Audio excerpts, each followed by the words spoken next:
This episode is brought to you by Gazelle, the all-in-one business management software for piano technicians who want to spend less time juggling calendars and more time on themselves and the work they love. Be sure to check out some of Gazelle's newest resources with more than 8 hours of video lessons on learning aural tuning and tuning ergonomics, skills we as technicians use every day. Whether you are growing your skills or your business, Gazelle will help you save time and wow customers. Visit growwithgazelle.com/ProPTN to learn more.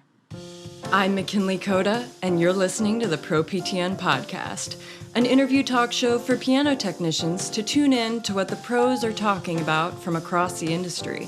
If you enjoyed today's episode, show us some love by following us on your podcasting platform and leaving us a review. To learn more about us here at the Professional Piano Technicians Network, visit us at proptn.org. Hello, and welcome to another episode of the ProPTN Podcast. I am your host, McKinley Coda, and today I am joined by Josi Davis, General Manager and Technician for Brooks Limited.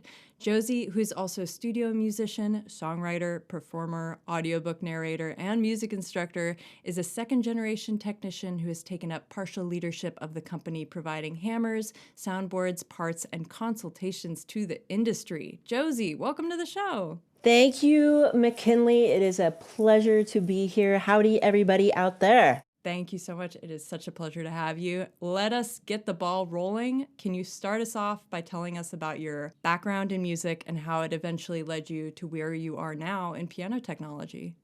Well, probably the easiest way to begin was the piano in the house. Yes. So there was always a piano in the house. I don't remember a time when there wasn't a piano in the house.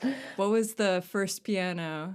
I remember the black Kawaii, the studio piano. I can't tell you what model it was. I remember how it felt. Probably not so much how it sounded, but I do remember how it felt under my fingers. And I don't have the grand obsession, but I have the feeling obsession of how a piano should feel in my hands. And I definitely think that that came from my experience with that piano. And I remember Dad tuning that piano with the AccuTuner. I remember watching the little red lights go around and around and around. And lining up or not lining up. And I remember watering the piano. And I remember our cat Sugar, who we used to call Lurch because he would walk across the piano in the middle of the night. And then either my sister or I would get in trouble for having left the piano open. How did the piano feel? How would you describe it? There was depth to it. It wasn't easy to play.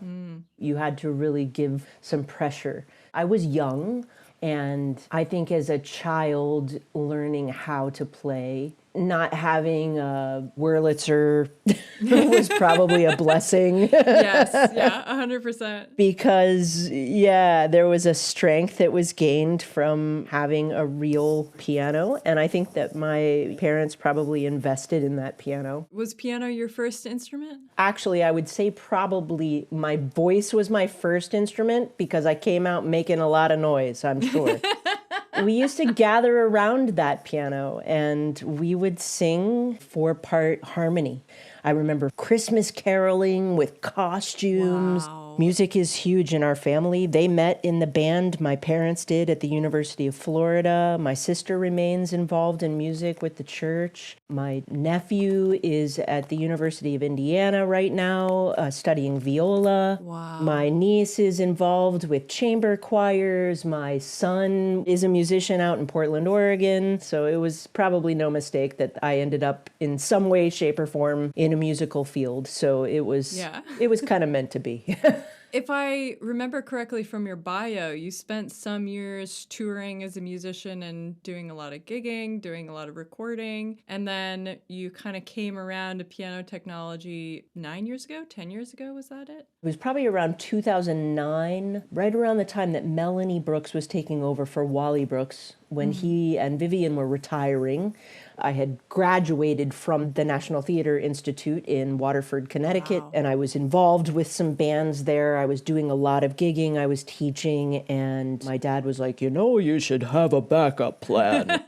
Always the practical man. And it's true, you should. And actually, and it was very useful to learn tuning as a skill, because when gigs were shy, having that as a skill. And then I did some work with Amy and Jim in their shop, and that was a lot of fun. I loved the shop. Yeah. The shop work was actually preferable to me. Do the one thing and then you do it 87 more times. That's a lot of fun. Yeah. And so meeting Melanie and meeting Wally and learning that a lot of folks are coming in as a second career or as an additional field. I mean, it's so great to meet so many people who are musicians. Yeah. It is a great way to express yourself engineering wise, or, it just kind of fills this gap of, like, what does my brain need right now? I need to use both sides. And it occupies creativity and keeping your hands busy and so much fields. So. Yes, absolutely. It's kind of like, great doctors also play guitar, and we are the doctors of the piano. Yeah. So it was very cool to have other things available to you. You're teaching and you're gigging and you're out there and you're doing the grind and you're like, oh, well, sure. Yeah, I can tune your piano, or I can learn a little regulation, or I can go in there and I can do a little shop work. And it was great to meet the Brooks family and to understand that there were businesses where I could maybe have a little bit of a day job and still be in a field that was related to the things that I was so passionate about. Yes. And then to be with people that were, first of all, as passionate as I was about this beautiful instrument and about the people that they were working with, because it's just a big family. The industry is a huge family. It's a great community of people. So that is exactly how I got here too. And I was on Nextdoor, very broke, coming from my old career, trying to transition to music. And I was on Nextdoor like, I'll change your children's violin strings for $20, please. I saw a lot of notes about piano tuning. So I said, I can tune a guitar. I can tune a piano. And I Googled it and said, I absolutely cannot do this. Yeah. But yeah, that's how I got here, 100%. So then what led you to consider becoming a manager? What transitioned to being full-time? Yeah, I didn't choose that, no. Actually, I'm honored by it, McKinley. There are many people in my life who see things in me, and they put me in the right place at the right time and depend on me for things and see skills, or they see strengths in me that will build me as a person, will help to build a business, will help to build the strength of a community. And Melanie Brooks and John Gallen and the Brooks community, I have to say, has just been a marvelous experience for me. When you're in the right team of people and everybody's skills are exemplified, are illuminated, then you just really have a good thing going. I loved the way that you were describing your gratitude for how people have put you in the right place at the right time and looked out for you and seen value in you. And so now, as general manager of Brooks and managing other technicians and managing other people in front of you, I would love to know how you implement that mindset to people who are now perhaps entering the field or don't have as much experience as you, or they just started working for Brooks. How do you manage technicians and pay that forward? Or what are ways that other technicians can even emulate that? I think that it's important to remember that everyone learns and does things their own way. It is important for a good manager to take the time to see and understand how the people in your team operate. Listening is a very important skill. There's quality control, and there is understanding what the objective is. When you have good listening skills and you know what the objective is, and you can see and understand what your team's best skills are, and you can put those three elements together, then you can pull the strengths from your team to meet the objective with the best quality. Then you get the best results. Well said. Why don't you tell us about the work that Brooks does and the parts and services that you provide? For 45 years, we don't just provide parts to the industry. It is the white glove service that we give to technicians that sets us apart. It's what attracted me to it in the first place. I like to have my person. When I call anywhere, I don't care if it's the electric company, the mechanic, the massage therapist, the anybody, doctor. Yes. Anybody. I want to get on the phone and I want my person on the phone, And with Brooks, that is what you get. So if you are looking for hammers, if you are looking for shanks and flanges, if you are looking for whip-ins, if you are looking for the service to put all of these pieces together for the piano that you are servicing, we are the company that you can call that gives you not only the parts, but the resources, the technical support, real time. If you're having an issue in the piano, you can call us right then, and we're going to do our best to help you. We are people who are knowledgeable. We are experts in the services that we provide to you. And unlike other businesses in this industry, we have that experience to offer to help you and to enable you to add tools to your bag that you might not necessarily be able to provide to your customers. We can make you a better technician by giving you the opportunity to offer services that you might not have shop space to offer. If you don't have the space, the time to pre-hang a hammer set, we can do that for you. Then you can take those pre-hung hammers to your customer's home and you can install them in the piano, bang, and space, align, burn in, regulate, and ta-da, you now have this new service that you can offer to your customers. Beautiful.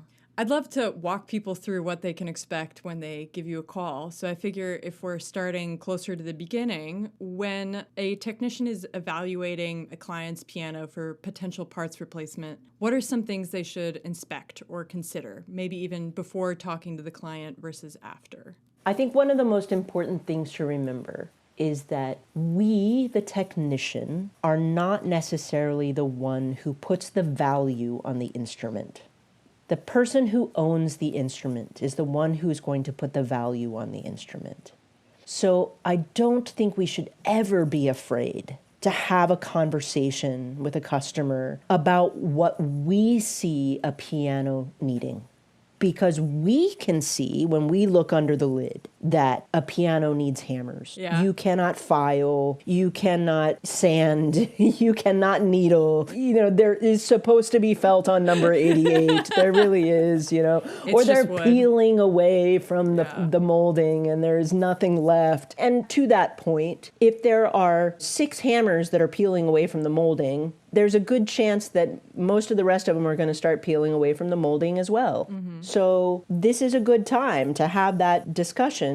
You can sit there and you can try to glue and sew and zip tie and do all the fixes, and you can have them pay you for the hours that it's going to take to fix those individual hammers. Or you can have the conversation about replacing those hammers and the joy that they will receive for having an instrument that they can play for decades longer, that will make music, which is what the instrument is meant to do. Yeah. And when you recognize that as a technician, it is your responsibility to have that conversation. Let's talk about something that you might see maybe less frequently, but that has a little more value. Say you've got a customer, with a Weber Grand. Actually something that somebody might be willing to put a number of thousands of dollars into. Yeah. Right? Yeah. And maybe you could convince them to spend a few $1,000s on replacing hammers, shanks, and flanges. And so you call up Brooks and say, hey, I've got this Weber Grand, and the hammers are shot. It looks like a pretty standard configuration of shanks and flanges, but I'm not totally sure what I'm looking at. And what do I need to do to get a brand new set of hammer, shanks, and flanges? Well, honestly, it's pretty simple. I need the first and last of each section, and I need to know what you're comfortable doing. So, have you replaced hammers before? Are you comfortable building hammers up? Are you comfortable needling hammers down? Is this something that you want to be able to just put into the piano and really have a good result right away? Is this someone who's playing a lot of rapid classical music? Are they doing rock and roll, jazz? Is it a student piano? Is it children that are learning how to play? Is it in a large living room with vaulted ceilings? Is it in a small parlor room that really is going to be overwhelmed with something that has a lot of sound? These kinds of questions and understanding you, the technician, and what you're comfortable with as far as treating the hammers to bring them to the place that they need to be once they're installed, understanding the player and the kind of music that they're using the instrument for, understanding the environment that the piano is in and how it's being played. Those kinds of things are going to factor in. If it's a university Steinway, for instance, like let's take it to another level. Does it require that it has genuine Steinway parts on it? I mean, there you go. Boom. Right. There's your answer right there. And you, the technician, you're going to have to deal with that. Right. So context is important. Right. Then the conversation becomes something different. Are we dealing with touch weight for you so that you're getting it as close as possible to, what the keys are already leaded for so that you have a little less work to do in regulation? Then that's it. And we're giving you something that's as close as possible to what you have to deal with. I mean, you're trying to get through so many pianos so quickly. Right. Let's just try to get you in and out of that room if we can, because we know what kind of product you have to work with. Right. Or are you in a situation where you don't necessarily have to use genuine Steinway? Say maybe you're in a practice room or you're in a teacher's studio and it's not required that the hammers have to be a genuine product. It's really more about tone. And so you want to choose something for the artist that is really going to bring out the best in the piano. Right. And now you need to talk with the artist about what it is that they're looking for. And in this case, you probably have some experience already with voicing. So are you looking to build something up? So are you looking for a softer hammer? So you want to go with something more like a Vikert special felt or even bacon felt, so you're doing something super soft. Whoa. And you're wanting to, I know I'm getting into details here, but I love that though. Right? So, and we can talk a little on the spectrum there, where you're dealing with something where you might have to add B72 and you're building tone into the hammer. Or do you want to go somewhere all on the other end of things where you have a novel natural felt, which is kind of an immediate tone hammer. So it's generally going to be something that already has tone built into it. It usually needs to be needled in certain areas because it needs to come down a little bit. It's going to be brighter already, so it's got tone built into the hammer because it's a medium press. It's already technician ready. It's prepared more in the European style. So you have different options available to you when you start to deal with hammers. And those are the sorts of conversations we're going to have with you when you get on the phone. And every situation is unique. And it should be, right? Every situation should be unique. For those who might not know, what's the tone profile of bacon felt? It depends on how it's processed. What is the tone profile for any felt? It depends on how it is processed. Can you tell me more about that? So bacon felt is actually one of the only felts that's produced here in the United States. And Ronson hammers. Right. Ronson offers bacon felt. Genuine Steinway New York hammers are also a bacon felt hammer. They are dipped in their own solution. That's a United States felt, the bacon felt. So with all these questions and all these prompts and all these different angles, does it make more sense for technicians to call you first before calling the client? Always. Yes. No. Okay. Always call. You say before talking to the client. No, not necessarily. You are always welcome to call us. And certainly you may call us before you talk to your clients. But once you've spoken to us a few times, obviously you're going to have some language. And as you speak to us, and of course we are working diligently right now to update a lot of our information. We've started an Instagram community. We're trying to really bring things up into the world right now. So there are going to be a bunch of new resources available to folks. And I definitely want to make sure that folks have these things available to them. But surely information is always available to you through us. You can certainly call at the number below. What's the Instagram handle that I can link to in the show notes for this episode? Brooks LTD Piano Products. Beautiful. And you can find that in the show notes for this episode. Hi there, this is McKinley from the editing room, here to remind you that if you have not already signed up for a ProPTN subscription, you're seriously missing out. Whether you need articles from our Beginner's Corner to help supplement your students' education, or if you're a seasoned tech who wants a refresher on certain specialty skills, ProPTN has got you covered with peer-reviewed editorial content, video demonstrations, and photographed step-by-step instructionals. On top of that, the collection is our online marketplace that is a must for maintaining your tool collection. If you want to try a tuning lever before you buy it, you can check out our rent-a-lever program. If you make and design your own tools, you can sign up to distribute them through the collection. If you're a retiring technician, we can sell your tool collection on consignment. Or you can just go shopping for a whole selection of new and used tools from brands and technicians you trust. So what are you waiting for? Go sign up now and you'll thank me later. Anyways, back to the show. We had talked at some point, perhaps at PIPA, about the necessity for understanding every step of the process, considering the scope of the process before beginning and taking advantage of course, your brilliant consulting abilities. But as far as understanding the scope of the process, what are some outer parameters that technicians should keep in mind in terms of budget, in terms of ability, in terms of time, or limitations? What are some things that technicians should know? First of all, that was a great conference. Yeah. PIPA was such an eye-opening experience. I really enjoyed that conference. And when we're talking about scope, one of the things that experience helped me with, and I think probably one of the reasons why that conversation happened, was because it did give a perspective, a direct perspective, on the conversation between the artist and the technician. Yes. Yes. So when we are talking about what does a client need, and say in this particular situation, the artist is the client, how do we communicate what is available and the scope of the project, right? While still protecting ourselves as technicians, as the expert, right? Because that's also part of our job as the middleman, if you will. I definitely field conversations from end users.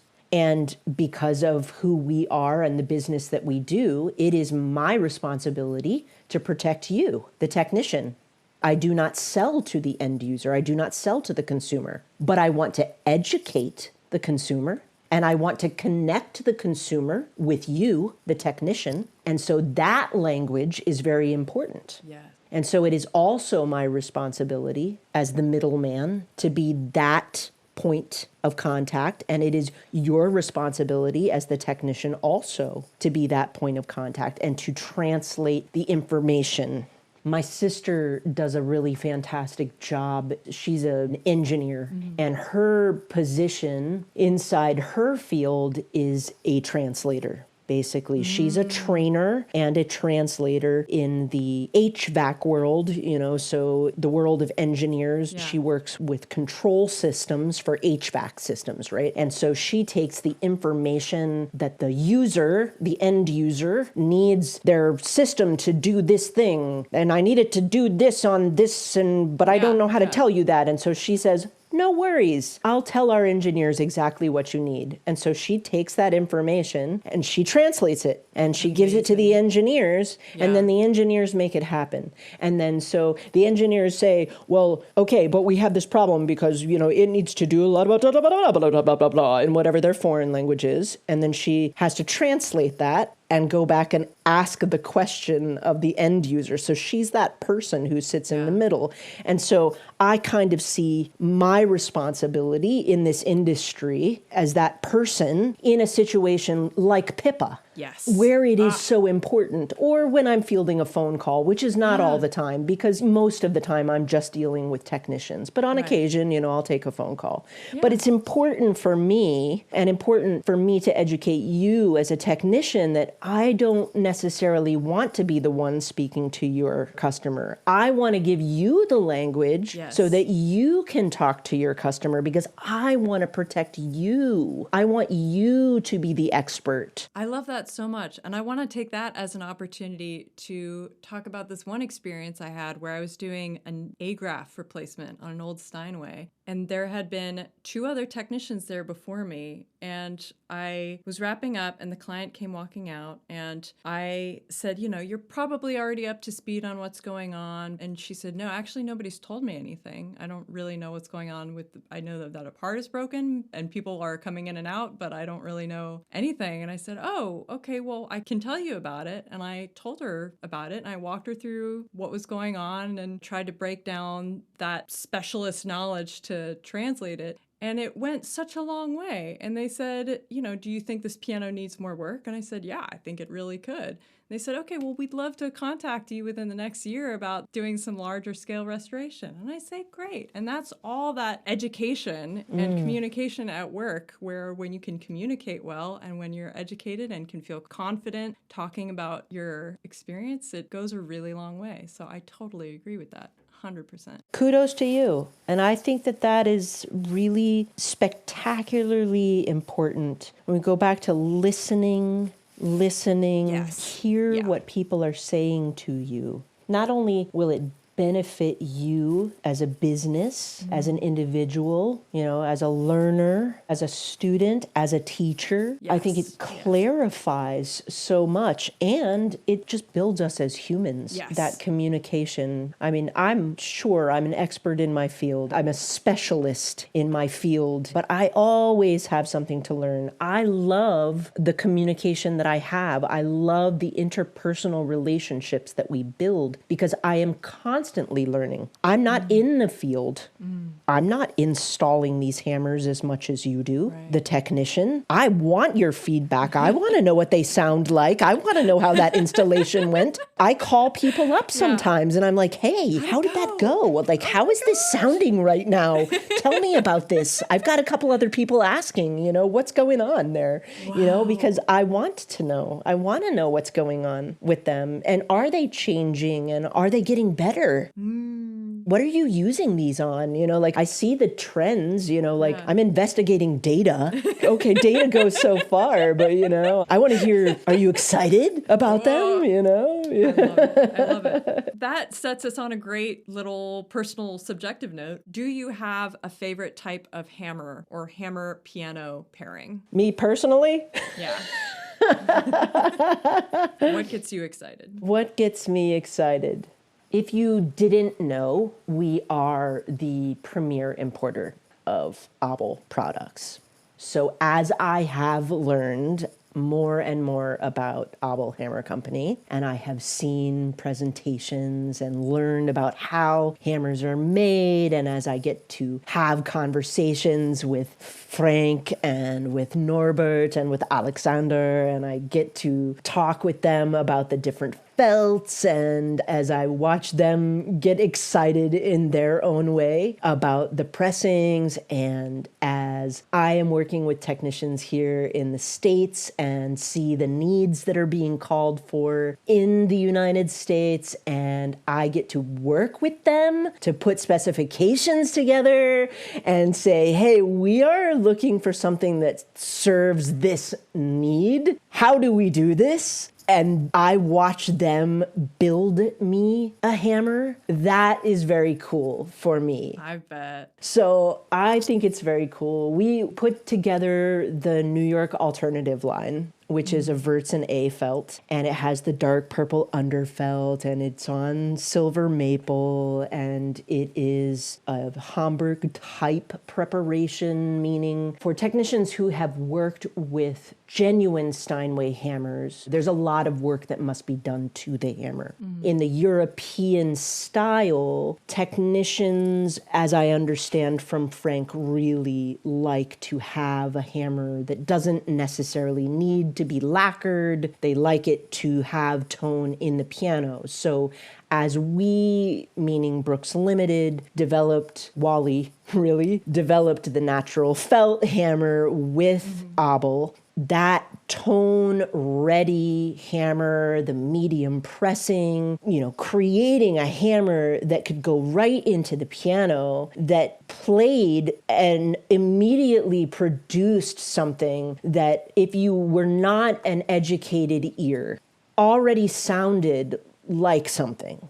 That to me is kind of magical. And for a technician who is not so experienced or who is just beginning to learn to voice a hammer, having a hammer that you can sit down and have very little work to do, or work that makes it easy to get feedback from the piano on, like bang. Yeah. That's amazing. Yeah. I would call that my favorite, because everything else that I'm learning about hammers, Ronson, the Vikert felt, the hand-pressed hammers that Jordan Bailey is now doing, is a very similar hammer. The feedback is that might need a little more building, so you might need to boost a little bit in the bass, but it's a similar hammer, but in a hand-press style. It's an American-made hammer, so if that's exciting too. I'm sold. You got me excited. I know, right? There's exciting things. Just that you can get these subtle and dynamic differences out of just how long something stays in a call, or just how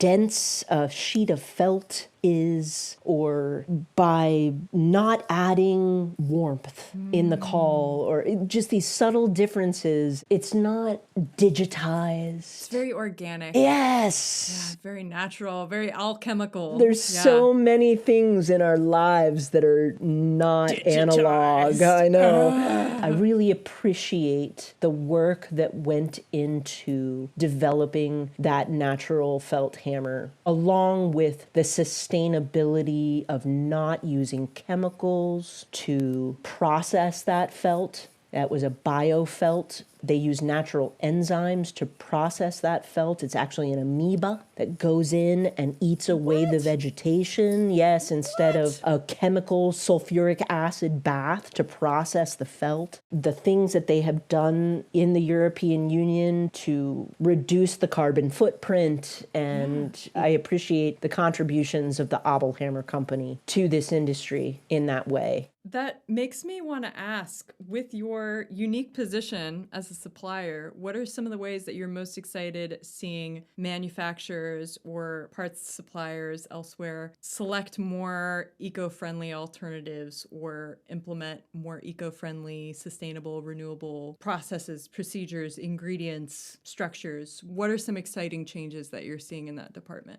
Bamboo! Yes, tell me about the bamboo. I'm really curious. How is bamboo as a tone wood for hammers? I wish I could speak more to it. I'm hoping that we'll get your feedback, technicians.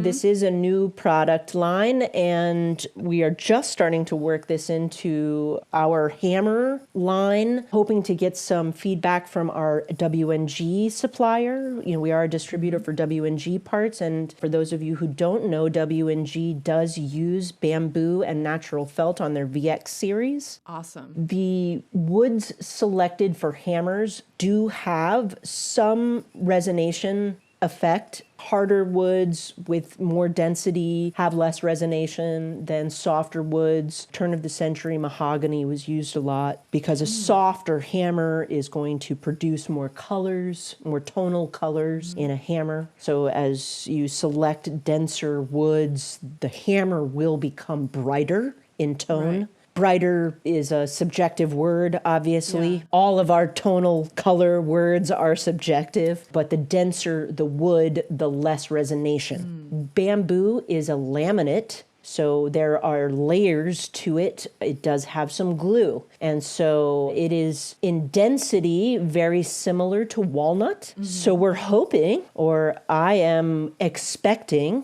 that it should be very similar to walnut. We know that it machines very similar to wood, and it weighs very similar to walnut and or maple, with one exception, and that is that it is extremely even. So unlike woods, which have knots and organic growth and seasons, and so from hammer to hammer or shank to shank have variations because of how wood grows, laminate is even. Wow. So weight control, which is something that we pay very close attention to when we are processing hammers, because weight is something that we are going to pay attention to very closely when we are processing an order for you. Using bamboo makes that process very simple, because unlike a set of hammers that are on a wood molding where in an extreme situation, but it is truly real, where number 1 could potentially weigh the same as number 54. Wow. It's true. Number 1 could absolutely weigh the same as number 54 or even higher just because of the way wood grows. That's so interesting. But when you get into bamboo, because it is a processed and layered product, everything is even. You can count on the molding weighing the same, or with very, very slight variances. And then you're talking about probably thousandths of a gram, not gram weight different, where you're talking about grams from hammer to hammer. And the denser the wood, the greater the variation. Wow. Tremendously interesting. What are some of the other ways that shank woods affect tone? It is in the flexibility of the shank, which is when you see the different flexes for WNG that are created, flex 2, flex 1, flex 3, which is like that little spaghetti shank, is going to have the greatest flexibility. The softer the wood, the greater the flexibility. Okay. We have now talked so much about the different hammer types that Brooks offers. What about soundboards? We are a broker for Bolduc pianos, and we are a source for soundboards through Bolduc. For those of you who are actually doing that work yourself, we do sell pin block material, bridge capping material, ribstock material. In fact, anything that we can help to bring across the border for you. Again, this is just another opportunity where we can take that headache away from you. We are set up with a brokering company to do all of that cross-border initiation for boards in a box, which is a great thing too, which is a pre-crown soundboard, which includes the bridge capping material and buttons and glue and everything that you need in order to do your custom soundboard. Basically, we can set up your shipment of your old board to the Bolduc facility and the shipment back with your old board and new board in tow. All you have to do is basically build the crate. So those kinds of services are things that we're set up to do, and they can be a real headache. It is not always easy to navigate some of these processes, and it's things, again, that we do every day. So let us be that resource for you. It's just kind of a no-brainer, just to take that stress off your plate. We can be your person. Yeah. Okay, this is only something that's been percolating in my mind the last couple months because I went to visit my dad, and my dad still has the piano that I grew up learning on, which is my great-grandmother's piano, which means that it is easily like 100 years old. And of course, the more that I learn and the more that I go back to it, the more I'm like, oh God, this miserable little thing. But at the same time, when I look at it, when I smell it, when I play it, when I hear it, it immediately zaps me back to being 7 years old. And so I feel a bit like a hypocrite because it's now kicking around in my head where what better piano to practice some of these things on than something that won't affect the client. Nobody else is paying for it except for me. So if I am sitting in front of this upright and I want to start looking at what major restoration I would consider, like where would I start with you? Where would that process kick off? So there are forms that we would have if you were going to do the full restoration and you wanted to do soundboard, you wanted to do all of your action work, you were going to do your restringing and basically gut it out and start from the beginning and do the whole deal. We have a custom soundboard order form that we would have you fill out from Bolduc, and we would send that off to Christian. So he'd get started on that board, and when it was ready, he'd crate it up and we would have it delivered to your door. Wow. Incredible. So there's your soundboard. We don't do strings, but I would give you recommendations of, either JD Grant or Mapes, or there's plenty of options either here in the States or in Canada or however you wanted to do strings. And I can make those recommendations for you. If you wanted to do keys, I could do the same, obviously. We have a database of people that we've done business with, that technicians have done business with, people who come highly recommended to us. If you're looking for a recommendation for somebody, if you need a referral, if you need somebody in your area, if you need to refer somebody in another area, we're always happy to connect you with somebody if we can. And then for the innards, most of these parts we've got right in stock, and we can do things for you from, beginning to end, however much time you want to spend or not spend. We can make things easy for you. We can let you do as much or as little as you like. So from whippings, say it's a sticker whipping, I can assemble stickers for you and then send those to you along with the whippings, and you can assemble the whippings and install those. If you wanted to just put your new hammers and butts assembled onto the rail, I can do that complete pre-hang for you, and you can just get those right in there. I just need samples from you. Or if you wanted to actually assemble the whole piece together, I could just send you all of the parts and just the drilled hammers along with those parts. Wow. So it depends on how much work you want to do, how much time you have. A lot of what we do, we're set up to do so that you can go out and make your gravy money. So 3 tunings or however many tunings you need to do to pay for this or that, it doesn't take you this time to do the things that you're not set up to do or that you don't do all the time, so that you're not spending the time trying to learn how to do it every time. Right. When you don't do something often, most of the time you're trying to learn it every time you do it. And so I can take that away from you. I do it every day, so I can take that on, and then I'll send this to you, and then you're just making the money. Don't forget you're a business. You're a business. Let me help be a tool for your business. I love it. I have wanted to start discussing with more female technicians. As a woman who seems to have freelanced across so many corners of the music and tech industry, what are your thoughts on how women can negotiate their worth in contracts or employment?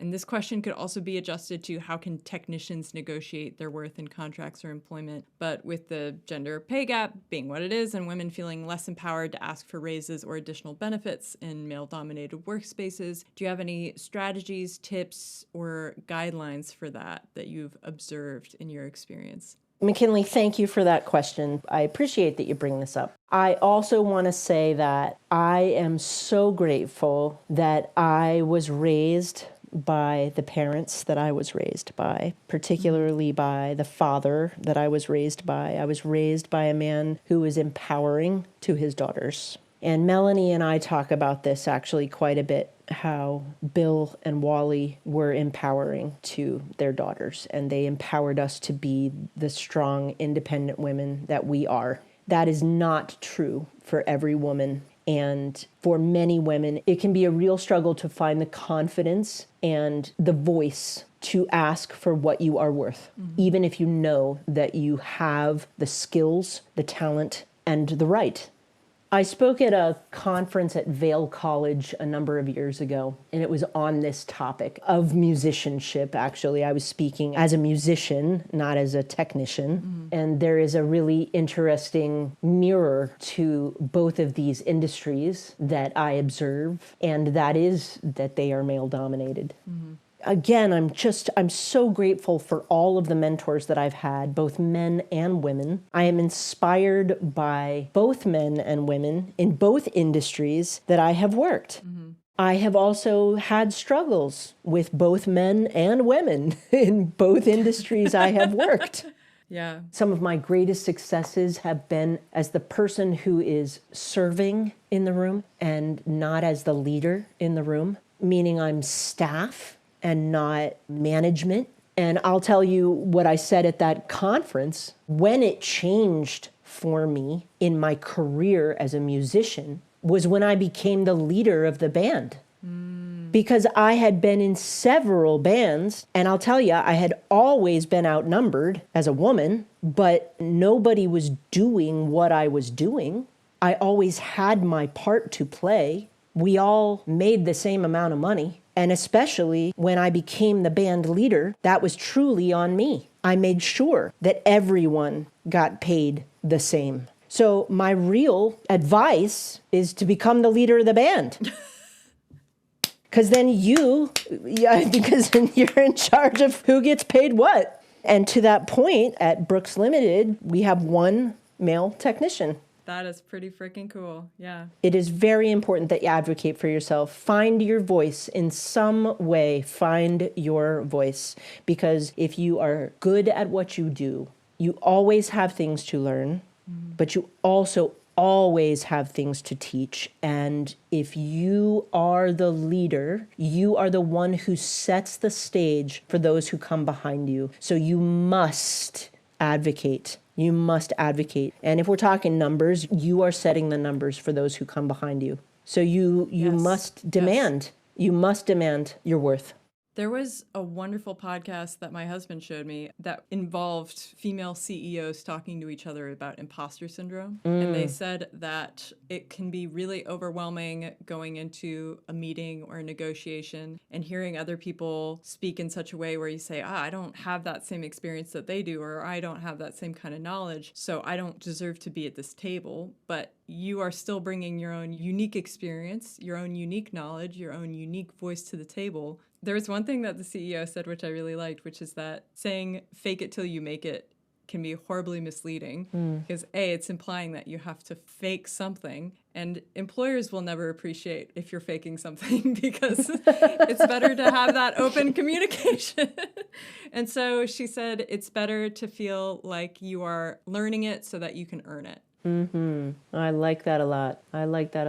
Yeah, I love the idea of advocating for yourself and setting the bar for everybody coming after you and bringing your own unique voice to the table. Yeah. I absolutely relate to that too. Really enjoy teaching, in representing Brooks and the skills that we're doing, upright hammer hanging, grand hammer hanging, all day upright workshops that we're presenting and everything. I enjoy that so much. I enjoy teaching. I just really love it. Yeah. When I first started teaching those classes, and I was just starting to teach them, and it was kind of this new skill for me. Yeah. Teaching wasn't a new skill, but it was kind of this new skill that I was teaching, and I kind of had that little imposter syndrome going on, and I'm talking to Melanie about it, and she's saying, no, you actually do this every day, and I'm like, oh yeah, I guess I do. I just had to kind of put myself in that perspective of, yes, absolutely I do. However, it was also really important for me to go into that room and recognize how much information is in the room when I'm teaching, and that there is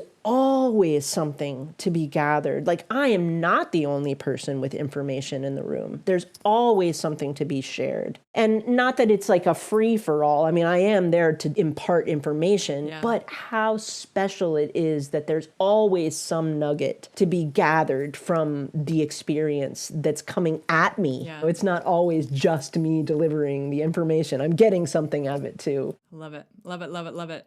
What are some of the ways that you have seen the technician community change through the years? Coming from a family of such involved and talented technicians, it must have allowed you to glean some pretty unique insights into the community. There has been a lot of movement in education, in acceptance, in innovation, exactly, in new techniques, in the dissemination of information, and it is incredible. So I just implore that people reach out, stay connected with one another, and really build on this. We can maintain this industry for ourselves. We can make this a continuous field. We can keep acoustic pianos alive for the future by building this community and maintaining this community for each other. And I believe in it. I really believe in it. So please stay connected with us, and I want to be connected with you all. So let's find a way to be. You're going to bring a tear to my eye. Oh my gosh. Gorgeous. Shoot. By the time we're done, we're going to be writing a song, McKinley. She's going to be back there on the drum kit. I'm going to pull out the ukulele. We're going to have a new outro for the Pro PTN podcast. Watch out, y'all. I'm making a note. Oh my gosh. Well, I can't think of a better question to end on than that wonderful, inspiring, motivational, invigorating answer to that question. And so all good things must come to an end. But to wrap us up with one last question, can you tell us your favorite part of piano technology and your favorite tool? My favorite part of piano technology? Ooh.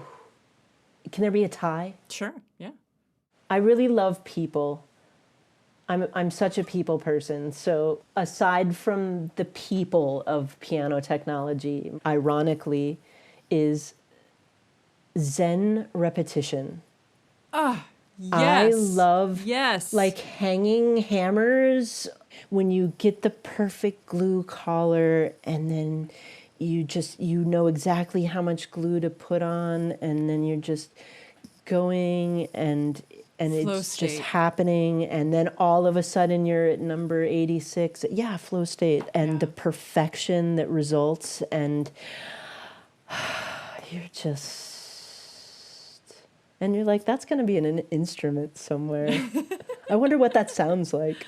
Yeah, it doesn't get old. Because it just sounded really peaceful to me. So I love that.